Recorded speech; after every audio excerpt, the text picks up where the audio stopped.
Welcome to my YouTube channel. SLC social science പരീക്ഷയിൽ ചോദിക്കാവുന്ന ഏറ്റവും ഇമ്പോർട്ടൻ്റ് ആയിട്ടുള്ള ചോദ്യങ്ങളാണ് നമ്മൾ ഡിസ്കസ് ചെയ്തുകൊണ്ടിരിക്കുന്നത്.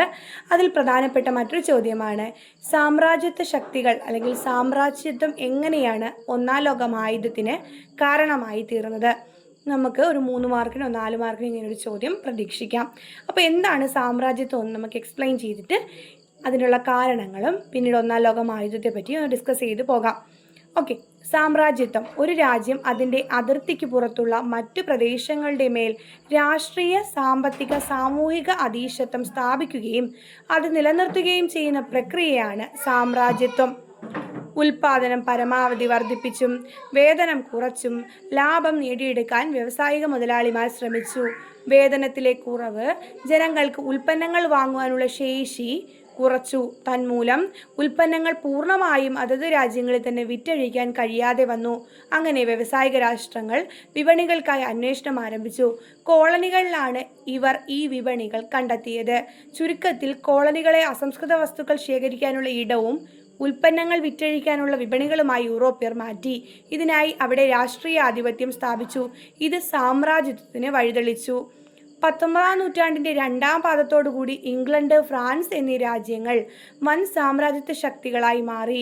ലോകത്തിൻ്റെ വലിയൊരു ഭാഗം ഈ രണ്ട് ശക്തികളുടെ ആധിപത്യത്തിലായി തീർന്നു.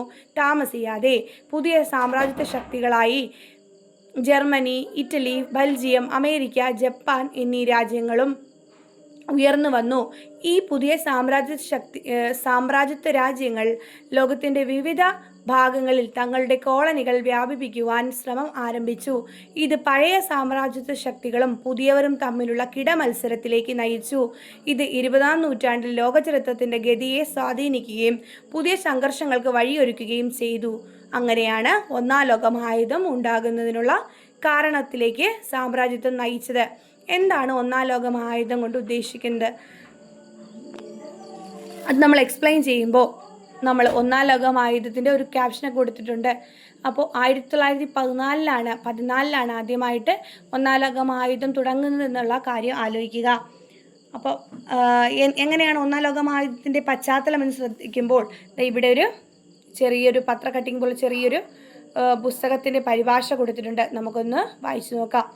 1992 ജൂൺ 28-ന് ആ വർഷത്തിലെ തുടർന്നുള്ള ദിവസങ്ങളിൽ ആയിരക്കണക്കിന് ജീവനുകൾക്ക് അറുതി വരുത്തിയ ബാൾക്കൺ യുദ്ധത്തിൻ്റെ കേന്ദ്രമായി കഴിഞ്ഞിരുന്ന സരാവോയിലേക്ക് ഫ്രഞ്ച് പ്രസിഡന്റ് മിറ്റാറാൻഡ് അപ്രഖ്യാപിതവും അപ്രതീക്ഷിതവുമായ ഒരു ദ്രുത സന്ദർശനം നടത്തി.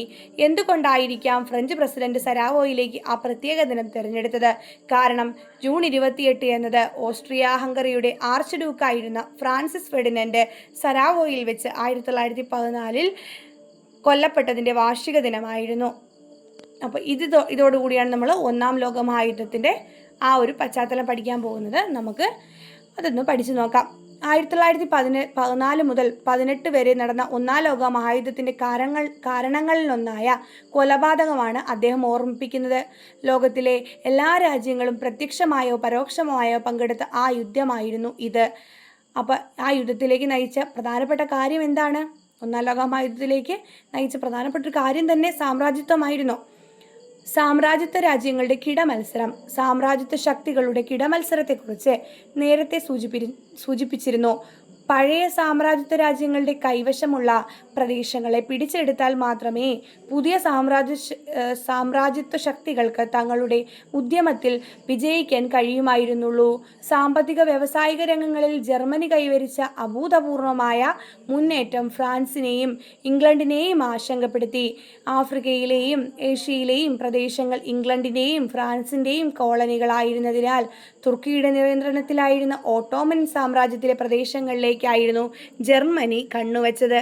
ഇതിനായി അവർ ബെർലിൻ, ബാഗ്ദാദ് റെയിൽവേ പാത ആസൂത്രണം ചെയ്തു. ഇത് തങ്ങളുടെ സ്വാധീന മേഖലകളുടെ സുരക്ഷയെ ബാധിക്കുമോ എന്ന ആശങ്ക ഇംഗ്ലണ്ട്, ഫ്രാൻസ്, റഷ്യ എന്നീ രാജ്യങ്ങൾക്കുണ്ടായി. അങ്ങനെ സംഘർഷങ്ങളും ശത്രുതയും വളർന്നു. ഇതാണ് സാമ്രാജ്യത്വ ശക്തികൾ എങ്ങനെയാണ് ഒന്നാം ലോക മഹായുദ്ധത്തിന് കാരണമായത് എന്ന ഒരു അടിസ്ഥാന വസ്തുതയാണ് നമ്മളിവിടെ പഠിക്കാൻ ഉദ്ദേശിച്ചത്. Thank you.